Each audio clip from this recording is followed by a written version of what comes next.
You go to a temple, this is one of the most important part of the Thai culture, please remember. You know, some of my friends said that KK in presentation you said that Buddha he were a prince. So why don't he born in a palace? Why did he born under the tree? You are doing good, and we did meditate for half an hour. We were spreading our loving kindness, compassion by the words. Bună dimineața, oameni buni și frumoși! Ne-am început ziua pe repede înainte, hello. Pe repede înainte trebuie să ajungem până la ora și anume 9 la templul budist, unde vom aloca niște ore bune astăzi. Vom medita, vom face introspecții. Nu vreau să vorbim nici măcar unii cu alții, nici măcar la masă, nici am înțeles că va fi și aici un exercițiu. Deci mergem să ne răscolim, să ne căutăm pe la Capao. Uitați-o pe Iasmin ce mers alert are. Orice pe lumea asta se poate întâmpla, numai să nu întârziem. Adică la modul că trebuie să fim în timp. Și o să fim. Vom vedea care este și acolo la fața locului. Mi-am cumpărat niște bețe parfumate, dacă vă amintiți din clipurile trecute. Doar asta. Am cumpărat niște lumânări și vedem acolo dacă mai trebuie să luăm mâncare pentru călugări și ce mai trebuie să luăm, care e procedura pe la fața locului. Ați convins că o să ne descurcăm. O chestie importantă de reținut, îmbrăcămintea trebuie să fie albă. Păi nu știm sigur. Așa am înțeles ca recomandare. De aceea noi suntem în alb, respectiv alb cu un pic de dunguțe. Și eu merg foarte fericit spre acest loc. Iasmin e un pic agitată, o simt, dar o să ne liniștim. Așa arată o zi de vineri în frumosul Chiang Mai. Iasmin bagă cu a doua, tot înainte mai avem 20 de minute până să ajungem. Mie îmi place să admir peisajul pe aici. Îmi place tare mult apa aceasta pe care o au ei. Plină de pește, pe de altfel, așa, e cu tot ce poți să-ți imaginezi, băncuțe, peștișori, peisaj. Adu și copacul ăsta ce frumos e. Cred că o să ajungem la timp. Am vrut să ne facem și mișcare. Discutam acum că, deși e ceva trafic, nu se simt noxele. Nu știu cum. Poate că și a plouat aseară să mai fi eliberat aerul, dar nu simți că te sufocă mirosul de eșapament, deși mergem exact pe marginea drumului. În Sri Lanka mai ții minte cum era? Da, era mai trafic. Da, era și mai mult trafic și mai multe mașini grele și nu puteai să respiri în Sri Lanka, era groaznic. Acolo merita să ții masca doar ca să poți să respiri ok așa prin ea.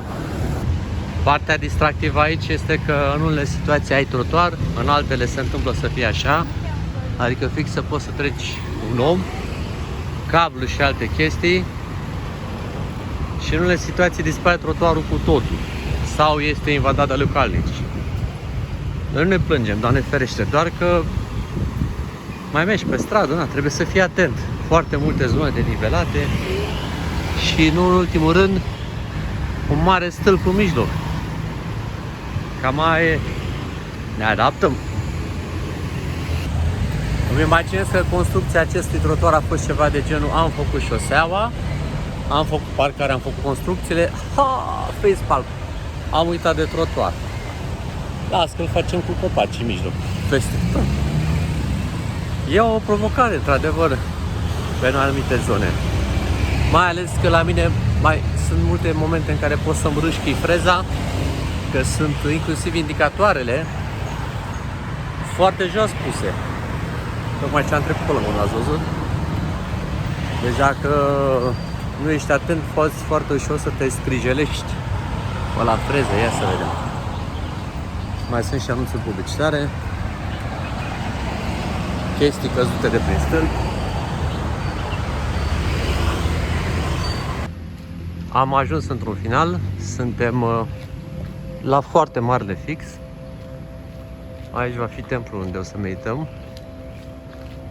Ne uităm pe aici dacă se pot cumpăra alimente sau ceva, dar eu zic să intrăm și după aia vedem. Pentru că nu știu exact care e procedura.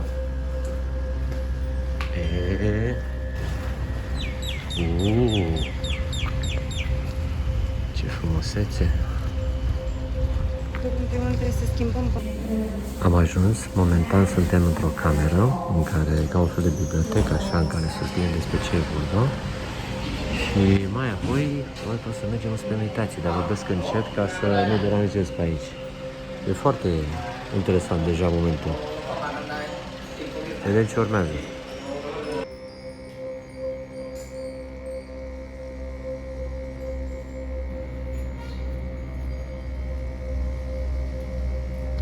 Vom merge acum să vizităm templul, asistați de călugăr. Și pentru mine va fi foarte, foarte bine că facem treaba asta, pentru că am o mulțime de întrebări să pun. Iasmin, să te ții, să te păzești, că am multe întrebări de adresat. Acest copac, din explicațiile pe care le-am primit până acum, ar avea undeva peste 600 de ani. Ca să înțelegem puțin cam cât de mare este, nu pot să o descriu, adică are undeva, cred că peste 8 metri. 8 metri lățime. Bodhi, da? Deci copacul sacru sub care Buddha a fost iluminat. Bine, nu este copacul acesta original, dar ca idee, ca semnificație. New Year, every tree has the branch. So some Buddha tree, you know, the branches of the tree, it's come down like this. Okay? So that's why it protects the branch. You know, on the top has the like a branch, and they protect. Or you just only put like this. Siddhartha, who became a Buddha, he was born. Buddha was born under the Sala tree. So that tree we call the Buddha tree, where the Buddha meditated and got enlightened. See guys how lucky we are. Many Buddhist people, even Thai Buddhist people, they walk under the Buddha tree, under the Sala tree. They don't know the background, the history of the tree. So that's why we are so lucky to learn this kind of things, you know, so many information as well. Of course, you know, some of my friends said that KK in presentation you said that Buddha he were a prince. So why don't he born in a palace? Why did he born under the tree? It was so logical question, you know. Actually, I heard that Buddha's background is Hinduism. Hindu, okay? And Hindu religion is very old religion before Buddhism exists, okay? And Hinduism has the caste system, you know. So I heard that Buddha, he were a high caste. So there is a high caste, I heard, you know, when the wife and husband, a family, okay? And the wife, when she got the first pregnancy, the baby has to deliver it in her parents' home, okay? So when she got pregnant, you know, she went to her parents' home, her parents' kingdom, okay? It was Himalaya range, and she arrived in the Lumpini Park. It was a place under the Bodhi tree, under the Sala tree. She delivered. I took you guys there close to the golden stupa, avatar. But the golden stupa, it were not the gold. The original color is the white. And I told you the story of this temple, right? You know, the king number 6 who want to build a temple to bring the Buddhism from Sukhothai to here, a group of monks, and there was a relic of the Buddha, something like that. And they represent there on the door. You can see the painting, okay? Under the white umbrella, you see the costume, more like a king and queen. That is the king and queen Puna, number 6 in the Northern Island, okay? So they want to bring Buddhism from Sukhothai to Northern Thailand. So they invite a group of monks from Sukhothai. There was a famous monk who brought the relic of the Buddha. You can see the monk holding the relic. Inside the relic there has two pieces, you can see, okay? One piece of the relic they used to put in the golden stupa that I told you that, you know, the original color was white. That's why they still put the original color here. And they have no idea where to put other part of relic. So what they did, from the north gate of Chiang Mai, they put on the white elephant. So elephant, you see, on the elephant, the relic, and it was took to the top of the mountain, Descoperă mountain, and they built the one Descoperă. And the golden stupa on the top at the right side, that is the golden stupa of Descoperă. The different part of the Buddha really has put there as well. So basically this painting is represent the story of this temple as well. Okay? And this room were very famous for Buddha image. They just renovated. It would need to be gold. Okay, you can see they already started on the top of the head. Gold started, So in northern Thai language we call this room Kra Chao Kao Tu. It's not hard language. In northern Thailand we have not different dialects, different language. So when we meet each other we speak Lana language. So the Bangkok people, south part of Thai people, they don't understand. Yes. So in northern Thai language we call Kra Chao Kao Tu. Kra Chao means Buddha image, Kao means 9, Tu means 1,000. So this Buddha image made by solid metal. Only one Buddha image in Chiang Mai. 9,000 kilogram. Okay, solid metal. Okay, only one image. And as well known is one of the most beautiful Buddha image is this one in Chiang Mai. But unfortunately they just renovated. When it's in gold, looks so pretty, very nice. So most of the people from all over the Thailand, when they come to visit Chiang Mai or Wat Suanda, they come here to show respect and see the Buddha image as well, guys. Okay, you go to the temple. This is one of the most important part of the Thai culture. Please remember, female they sit like this. Okay, or you can sit like a mermaid as a female. Okay, do you know mermaid? Or like this. Okay, and now sit like this. Okay, yeah. So now I told you to take the flowers. Can you sit and hold the flowers, please? Yes. Very good. Okay. Yeah, go step by step. Let's go ahead.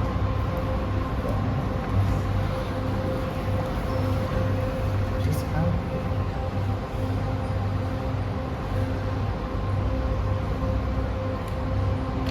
Before we don't know each other. Because of the one-day meditation, we get together, and from this morning till now, you are doing good. I gave a presentation how to avoiding bad, how to do good, how to purify the mind, and we did meditate for half an hour. We were spreading our loving kindness, compassion by the words, okay? And we walk around the temple. We learn so many things. We learn how to respect, So those kind of good deed, good action, okay? People, they keep good wishes and they stick to the Buddha image. So behalf of your group, guys, if you permission me, that I will going to stick of you, okay? So what we wish, our one-day meditation group, what we wish, may ourselves, our family, friends, relative, parents, our, the beloved one, may all living beings, may all religion be free from fighting, war, killing, hatred, violence. I wish may peace and happiness be revealed to ourselves, to our families, friends, to all living beings, to religion. You meditate, you dedicate all the words, all the loving kindness, good action, good karma, to all the good wishes on the Buddha hand. We don't know what's going to happen in our life. Everything is impermanence. Okay? Mindfully concentrate the sound. Try to connect in your mind. You will feel even vibration as well. Okay?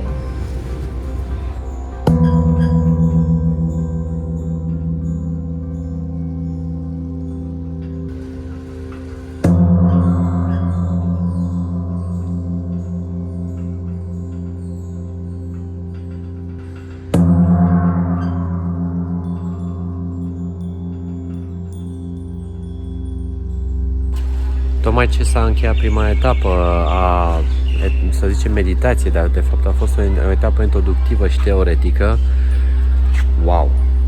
Atât de multe revelații și e greu să povestesc acum aici, dar cu siguranță o voi face la final pentru a vă împărtăși senzațiile și toată starea pe care am trăit-o aici. Între timp, iată acest body tree care este în interiorul templului, ce frumos este, cât de mare este, ce superbitate. Și acum mergem, avem o mică pauză, după care o să intrăm în prima etapă a meditației. Abia aștept.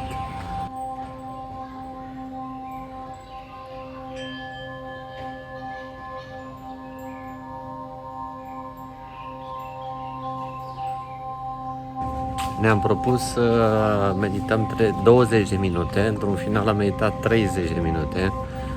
Am înțeles că am avut și niște poze făcute în timpul meditației. Suntem un grup de 11 oameni și ce pot să vă spun e că a fost minunat. A fost, se vede că și pe fața mea, a fost, cum să vă spun, o călătorie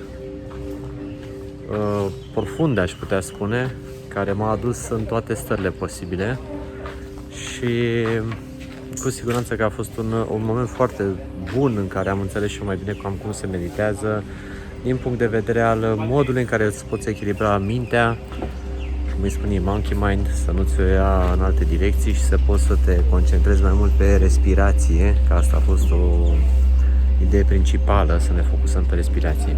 Sunt multe de povestit și cred că o să le adunăm pentru final de zi. Dar cert este că senzația a fost faină și unică. Ia să vedem și pe Yasmin, o să iau așa impresii la cald. Tu cum ai fost, iubire, în timpul meditației? Ce ai simțit? E prea cald acum. E prea cald? E prea la cald. E prea la cald? Ce ai simțit? Nu pot acum să zic asta. Ok, am înțeles. O să facem o sumarizare la final. Au dat gândurile bune în noi, mai ales în mine. Mi-au cumpărat, evident, un preparat pe bază de verdeață, dar stați așa să vedeți care e maxima zilei. Asta e un fel de detox. Chiar e doar din legume, dar nu legume și ierburi aromatice. Deci e ca și cum iei și toți niște frunze acolo. Spanac, cred, cale. Cred că încep să mă transform într-o mină. Cale, spanac. Hai, iată o gură și... Am luat. Ai luat? Da, sens care gust de frunze. De tocătură. Frunze de copac, nu de... Adică... Dar ți-am zis, dacă bei ăsta începi să vezi noaptea. Și puțin spanac. Frunze din copac și spanac. Ceva frumos așa. E bobil, dar are gust de supă de legume. Nu, de supă de loburi. Cum ar fi fost după atâta meditație să bagi o bere? Nu mergea. Acum am ieșit după...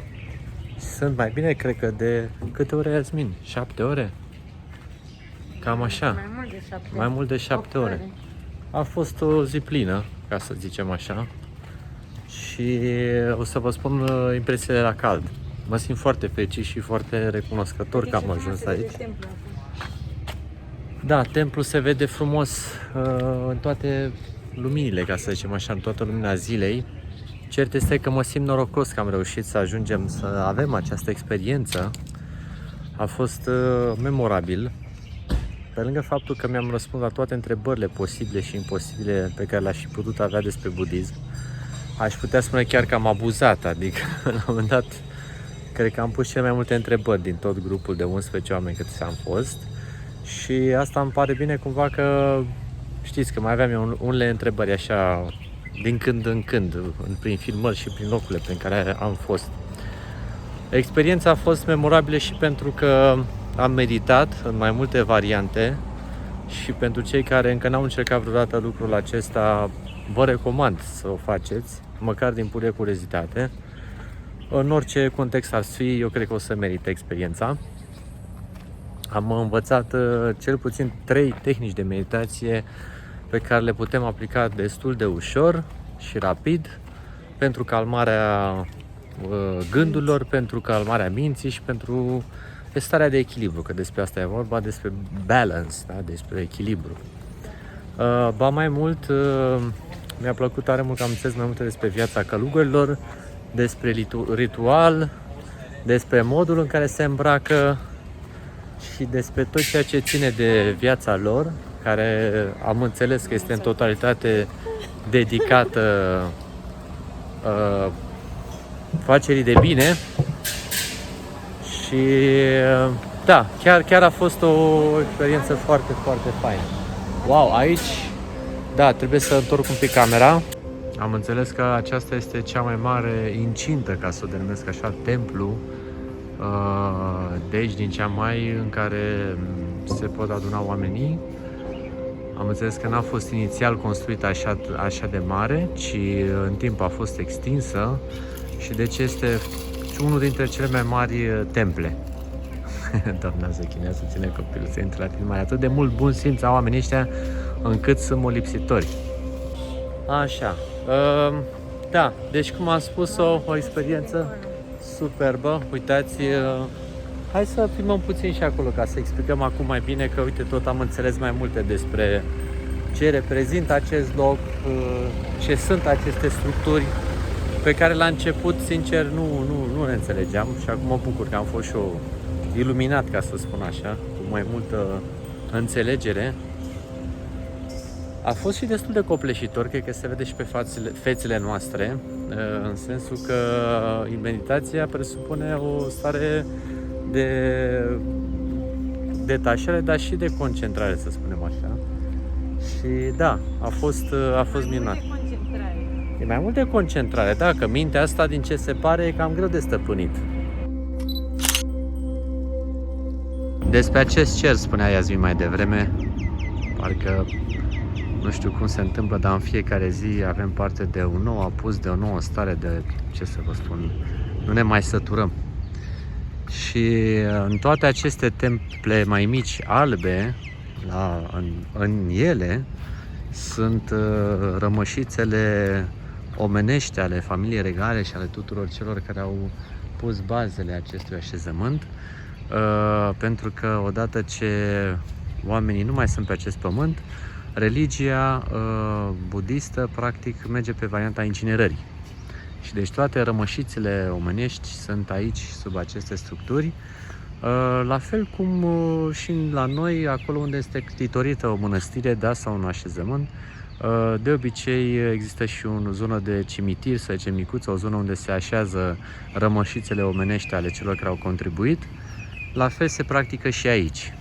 Și iată, oamenii vin să se reculeagă, să aibă un moment de liniște și de pace interioară pentru cei care nu mai sunt. Am înțeles foarte multe astăzi și asta mă bucură enorm.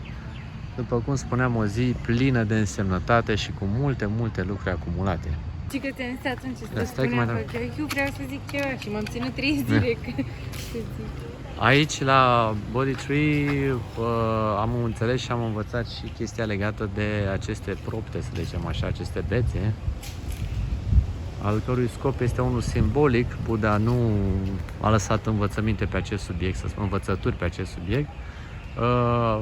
Este scopul de a proteja copacul și de a-l susține și asta cumva să aducă noroc în viața oamenilor care le pun. O tradiție. E o tradiție, exact, locală.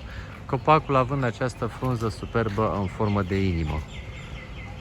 Acum am reușit și eu să înțeleg de ce în anumite zone pe unde îl întâlneam prin oraș era înconjurat de protecție portocalie, respectiv pânza portocalie, cea pe care o găsim în temple. Haideți că se leagă povestea cap-coadă acum, ce să mai le știm pe toate. Când am rezervat eu acum mult timp, doar o persoană rezervase locul. Acum vorbim, îi mulțumim Iasminei pentru această experiență, pentru că ea s-a ocupat și da, îți mulțumesc tare mult că am venit și efectiv a fost un curs, să spunem așa, un training intensiv despre budism și am avut ocazia să înțeleg atât de multe. Și spune că puteți să vă înscrieți pe un site pe care o să vi lase Alex în descriere. Exact, stai că mergem la prea stradă, după aia se aude prost. Și puteți să faceți o jumătate de zi care e prea puțin, o zi care e bine, sau puteți să stați și peste noapte dacă vreți. Și pentru varianta de jumătate de zi și o zi e pe bază de donații. Da, adică dați ce vreți voi. Da. Și noi să vă zicem acum cam ce am făcut, ca să știți. Da, dar noi nu știm, nu ne-am comparat cu alții, adică nu am vorbit despre asta cu nimeni. Da. Cert este că am donat și mâncare, am adus mâncare. Am adus de dimineață mâncare de la cantina locală, 4 feluri de mâncare, 4 boluri de mâncare, le-am adus călugărilor pentru că ei mănâncă doar din donații. și după aceea am mai donat la final bani și niște lumânări și niște bețișoare parfumate. Puteți să donați cam orice, pentru că ei nu au nimic, adică ei au doar câteva chestii de bază, până și produsele de igienă personală le primesc, adică inclusiv săpun puteți dona, chestii din astea. Și nu refuză nimic, asta e cert? Adică nu... Dar majoritatea sunt vegetariene, adică dacă vreți să aduceți mâncare, cel mai safe e să aduceți ceva simplu, pentru că și dacă ești vegetarian și dacă nu ești, mâncare cu legume tot mănânci, adică... Da, asta e clar. Da, deci un orez cu legume... E bine primit. Mai ales că ei mănâncă... am dădușit un pic. Mai ales că ei mănâncă, asta m-a șocat cumva să aud astăzi. Deci până la ora 12 la prânz. E o regulă minoră, nu e... E o regulă minoră la care se mai... E un fel de fasting intens. Până a doua zi, la ora 5 sau 6 sau 7, nu știu, am înțeles. Dar în orice caz au un fasting de vreo 4 ore în care pot mânca pe zi. După care... Da, deci să le aduceți mâncare de dimineață, nu la final, că după aia nu mai pot mânca. Exact. Asta am vrut să subliniez. Da, dimineața e bine să fie adusă. Și banii donați cât considerați. Da, nu că... Nu putem, exact. Mai bine nu zicem, că zicem fiecare cât am dat noi, că meritați sau cât își permite, știi? Da, uite că mai vorbim acum pe stradă, chiar ne-am bucurat că Iasmin s-a orientat de a lua mâncarea de dimineață, că călugărul nostru, pe care îl adorăm deja, chiar a mâncat din ea, adică a fost un moment foarte bun ca și timing. Da, clar. O să oprim înregistrarea cam aici pe șosea, înapoi la traficul și la nebunia urbană. Vedem ce facem mai târziu.